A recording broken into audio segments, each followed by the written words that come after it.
विचार किया मेरे कारण ना जाने कितने अबोध बालक बालिकाएं मार दिए जाएंगे। सीधी को पूतना अपना रूप बदल करके एक सुंदर स्त्री बन करके हे परीक्षित नंद भवन में पहुंची है। माँ यशोदा अपनी गोद में लाला को लिए बैठी है। पूतना ने जैसे ही नंद भवन की ओर चलना प्रारंभ किया, माँ यशोदा द्वार पर बैठी हुई थी। जैसे ही देखा इतना तेज है, इतनी चमक है, मानो साक्षात माँ लक्ष्मी आ रही हो। इतना सुंदर रूप बना करके पूतना चली है।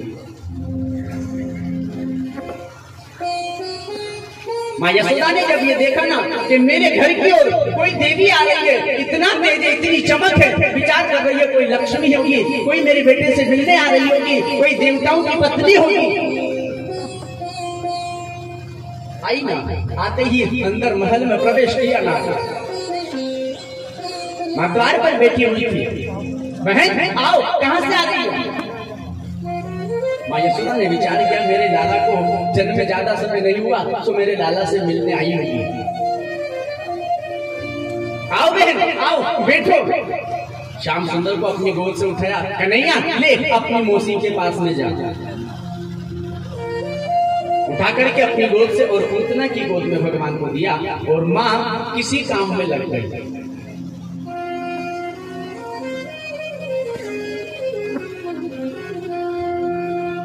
पूतना भगवान को लेकर के निहारने लगी। इतने में भगवान श्री श्याम सुंदर ने अपनी आंखों को बंद कर दिया, पूतना को देखा नहीं। परीक्षित ने पूछ लिया भगवान पूतना को परीक्षित श्याम सुंदर ने क्यों नहीं देखा? क्या भगवान पूतना को देख करके डर गए जो अपनी आंख बंद कर ली? एक बच्चा आंख जब ही बंद करता है, जब उसे अचानक भय लगता हो, डर लगता हो, तो आंखें बंद हो जाती है। भगवान ने आंखें बंद क्यों की? तो भगवान सुखदेव जी ने राजा परीक्षित को बतलाया, हे राजा, भगवान की आंख बंद करने के कारण अनेक हैं। ब्रज के संतों के भाव है कि भगवान ने आंख इसलिए बंद की कि भगवान ने आंख बंद कर करके मन में विचार किया कि मैं तो यहाँ माखन मिश्री खाने आया हूँ, यहाँ तो मुझे सबसे पहले जहर पिलाया जा रहा है, तो मुझे जहर पीना नहीं आता, मैं तो माखन मिश्री खाने आया हूँ। तो आंख बंद कर करके भोलेनाथ का ध्यान किया कि आप आओ, आप जहर का पान कर लो और मैं दूध पी लूंगा, इसलिए आंख बंद कर। एक संत ने कहा नहीं है, भगवान ने अपनी आंखों को इसलिए बंद किया कि भगवान की आंख में सूर्य और चंद्रमा का वास है। यदि भगवान अपनी आंखों से देखते तो सूर्य के तेज से पूतना जल करके राख हो जाती, इसलिए आंख बंद कर दी। एक संत ने कहा नहीं है, भगवान की आंख बंद करने का एक कारण ये भी है, निर्मल मन जन सोहि मोहि कपट चल छिद्र न भाव।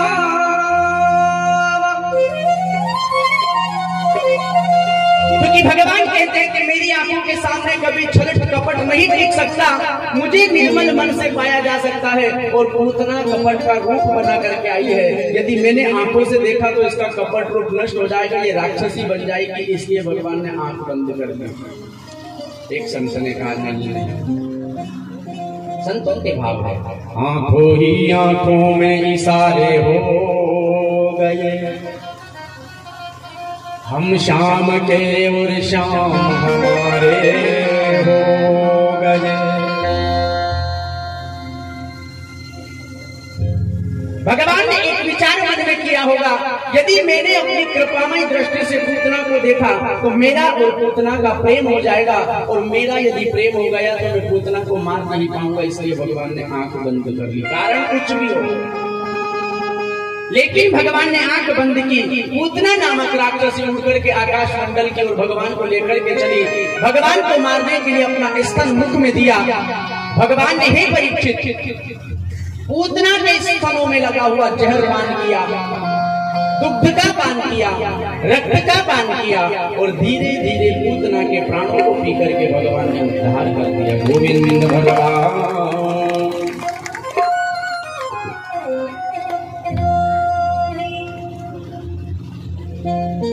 ब्रज में पता चला कोई राक्षसी आई थी जो नंदलाल को लेकर के चली गई। चहु और ढूंढने लगे। किसी ने उस राक्षसी का पता बतलाया कि इधर महावन की ओर गई है। सो महावन की ओर जाकर के देखा तो पूतना के शरीर पर भगवान बाल कृष्ण खेल खेलते हैं। उतार करके लाया गया और गौशाला में ले जाकर के गौमूत्र से स्नान करवाया। स्नान करवा करके माँ ने अपने बेटे को सुला दिया। इतने में क्या हुआ, एक शक्तासुर नामक दैत्य आ गए। गाड़ी जिसके नीचे भगवान की झोली डाल दी है, पलंगा डाल दिया है। शक्तासुर नामक दैत्य उसी छकड़े के ऊपर आकर के भगवान को बैठ करके वही दबा करके मारना चाहता था। भगवान ने अपने पैर का अंगूठा जैसे ही स्पर्श किया, गाड़ी आकाश मंडल की ओर जाती है और शक्तासुर नामक दैत्य का भी उद्धार हो जाता है।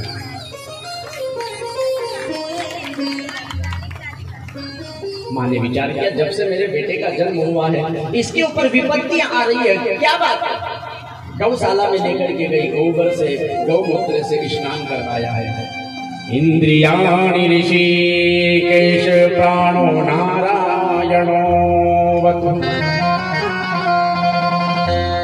गाय की पूंछ ली और उससे भगवान को झाड़ रही है कि मेरे बेटे की इंद्रियों की रक्षा ऋषिकेश भगवान करे, मेरे बेटे के प्राणों की रक्षा नारायण भगवान करे, मेरे बेटे के मन की रक्षा योगेश्वर भगवान करे। भगवान के ही नाम से भगवान को झाड़ रही है।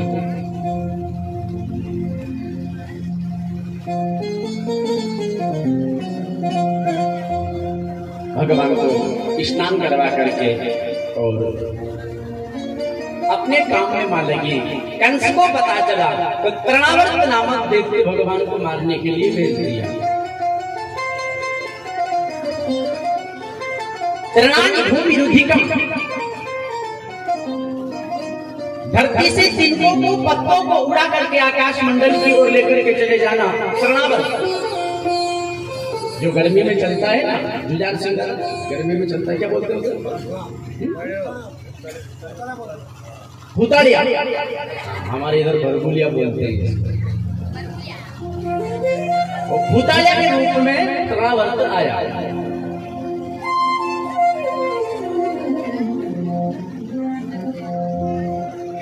अब वहां पर आया तो पूरे गोकुल के अंदर अंधकार छा गया। चारों ओर धूल उड़ रही है, कंकड़ उड़ रहे हैं, पत्ते उड़ रहे हैं, कहीं कुछ दिखाई नहीं देता। तृणावर्त नामक दैत्य नंद भवन के महल में गया, नंद राय जी के महल में, और पलने से भगवान को उठा करके आकाश मंडल में उड़ गया। भगवान श्री श्याम सुंदर ने तृणावर्त नामक दैत्य का कंठ दबा करके तृणावर्त का भी गोविंदाय नमो नमः कर दिया। राधे राधे। मां यशोदा ने विचार किया, क्या करूं, कुछ समझ नहीं आता। इधर मेरे भोलेनाथ को पता चला कि मेरे भगवान प्राण वल्लभ ने जन्म ले लिया है, तो क्यों ना मैं चलूं।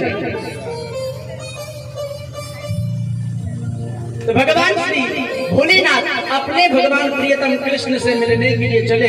तो चलने से पहले ब्यूटी पार्लर गए। तो भगवान भोलेनाथ का ब्यूटी पार्लर कहाँ है? मशान। क्या बात है, बात रिकॉर्ड कर दिया तुमने। भगवान अपना श्रृंगार करने के लिए पहुंचे ना, शमशान पहुंचे, और शमशान में जाकर के मेरे भगवान ने मुर्दे की जली हुई लाश अपने तन पर लगाना प्रारंभ किया। सारे शरीर पर भगवान ने राख मली है। देखिए मेरे भगवान को, कर्पूर घोरम करुणावतारम संसार सारम भुजगेन्द्रहारम सदा वतन समरधिया रविंदे भवम भवानी सहितम नमः। भगवान का स्वरूप है कर्पूर गौरम, कपूर के समान, लेकिन फिर भी मेरे भोले बाबा शमशान में जाकर के राख लगाते हैं। और हम थोड़ा सा काला हो ना यदि, तो ना जाने कौन कौन सा क्रीम पाउडर लगा लगा करके थोड़ा थोड़ा हो जाता है। और भोलेनाथ मुर्दे की राख अपने तन पर लिपेट रहे हैं। काले हो तो क्या हुआ, दिल वाले हैं।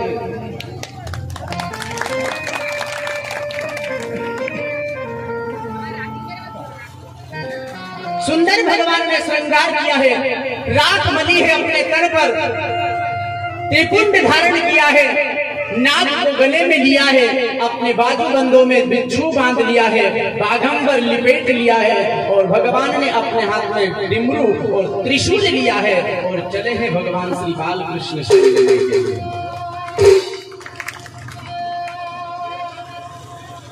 धन्य है आप सभी ग्रामवासी।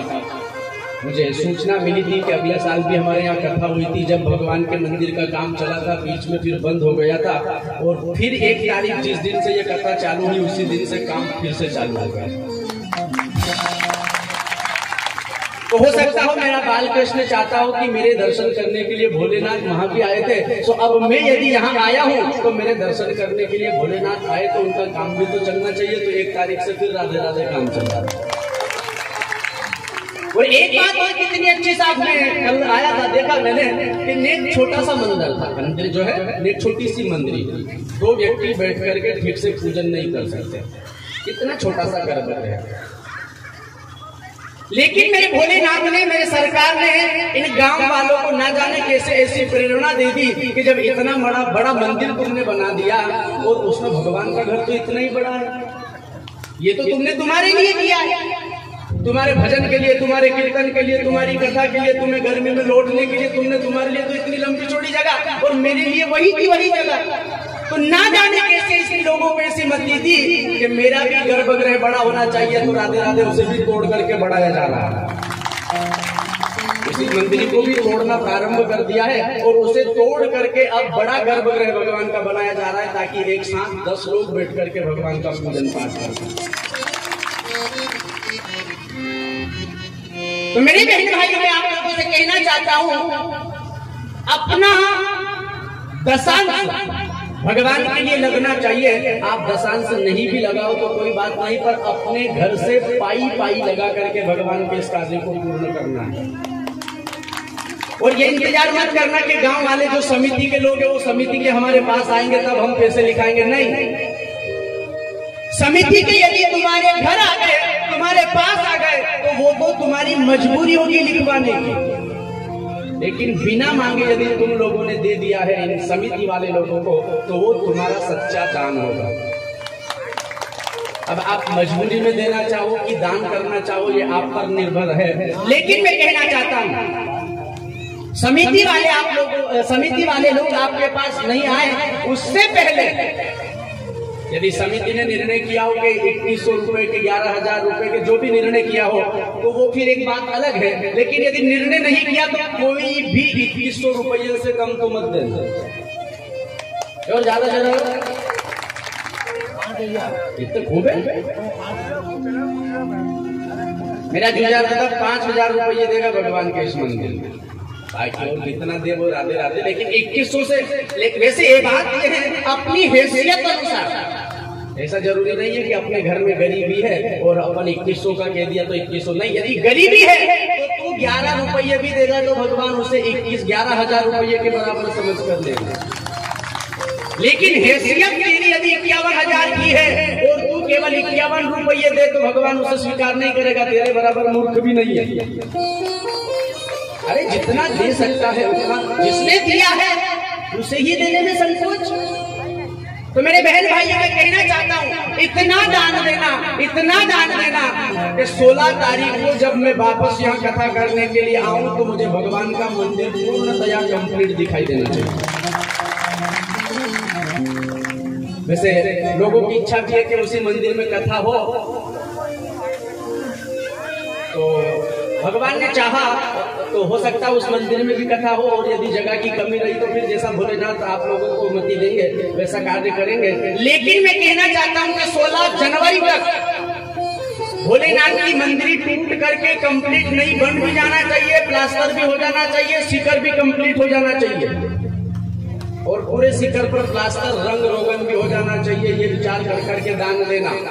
ये मत सोचना कि केवल वो भगवान का गर्भगृह ही बनाना है, शिखर भी बनना है, प्लास्टर भी होना है, तो सारा काम भगवान का पूर्ण होना है। उसी हिसाब से आप लोग आगे बढ़ करके इस कार्य को करेंगे, क्योंकि आपके गांव की नाक है। और नाक पर ही यदि काला लगा हो तो फिर चेहरा शोभा नहीं देता है। आपके गांव की नाक भोलेनाथ का ये मंदिर है, राह पर रास्ते पर है, और यदि इसी को शोभायमान नहीं करोगे तो फिर आपका गांव शोभा भी नहीं देगा। इसलिए पहले अपने नाम को ठीक ठाक कर लो, फिर राधे राधे। फिर वो कहते ना कि घर में भले चूहा मुदे, लेकिन बाहर से टिप टाप ये दिए तो लोग बाहर से देखेंगे तो बोले वो बाबा क्या कहना साहब। तो भोलेनाथ चले हैं भगवान श्री कृष्ण से मिलने के लिए, और नंद भवन द्वार पर जाकर के भोलेनाथ ने अलग जगाया, अपना डमरू का नाद किया ना। माँ यशोदा दौड़ करके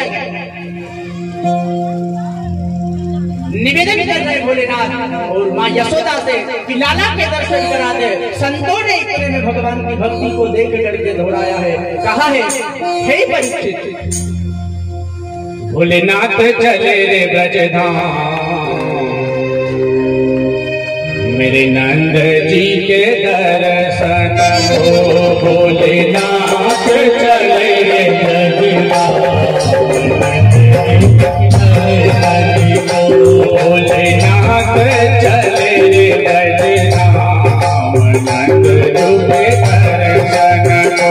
भोलेनाथ चले रे ब्रजधाम,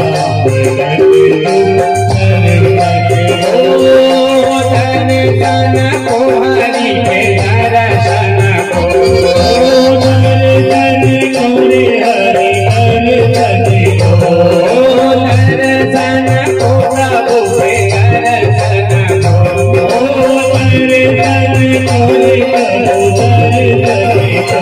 भोलेनाथ चले ब्रजधाम,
Thank you.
आप कोई नहीं गाएंगे बजाएंगे, आप लोग कोई गाएंगे।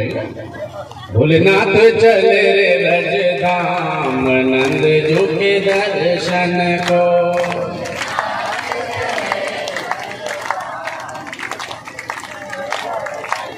ऐसे थोड़ी देर में आवाज फुल हो गई थी, आधा पॉइंट पे गाया और आधे में क्या क्या किया। अच्छा ईमानदारी से ये बताओ, जब हम सब लोग गा रहे बजा रहे थे तब इतनी जोर से आप गा रहे थे, क्यों नहीं गा रहे? घर से कसम खा कर के आए क्या कि पति देव की कसम में हम जोर से नहीं गाएंगे? अरे 3 घंटे में बोल रहा हूँ, आप लोगों को नहीं बोलना, केवल आप तो भजन में इतनी जोर से बोल लो कि पड़ोस में बैठने वाले को सुना जाए कि कसम दे दे भाभी जी ने घर से कि मत बोलना मत। नहीं मानना, अरे मानना पड़ता है। इनकी आईसी खत्म हो गई, बात तेरी आईसी। भोलेनाथ चले रे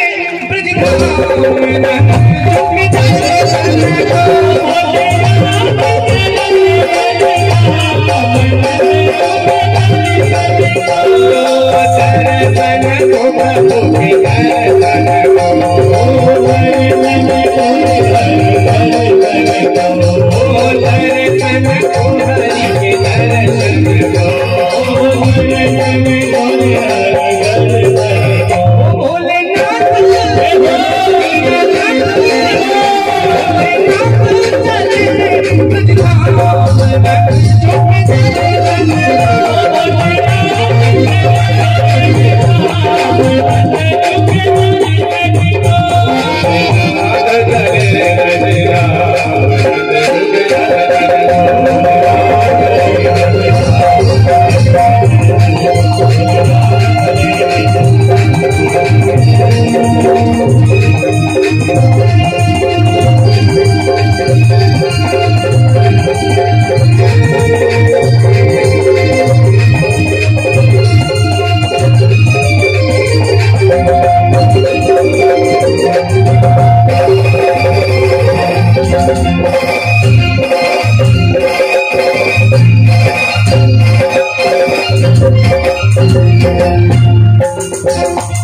बोलिए शंकर भगवान की